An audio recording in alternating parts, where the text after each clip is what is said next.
সেটিংয়ের রাজনীতি বলে কিছু হয় না। এগুলো হচ্ছে একটা রাজনৈতিক দলের বিরুদ্ধে আর একটা রাজনৈতিক দলের অপপ্রচার।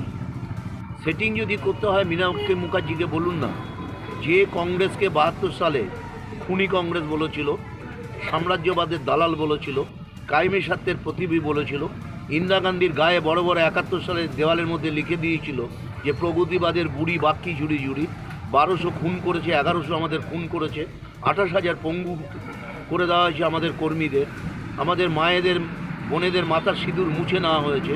তাহলে সেই কংগ্রেসের সাথে অল ইন্ডিয়াতে তাদের অ্যালায়েন্স করতে হচ্ছে কেন, বোঝাপড়া করতে হলো কেন? যাদের এত খুন করলো, তাহলে কারা সেটিংয়ে রাজনীতি করছে?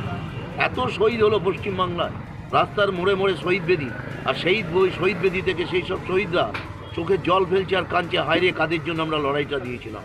সেই শহীদ পরিবারগুলো আজকে বলছে কাদের সঙ্গে আমরা লড়াই দিয়েছিলাম।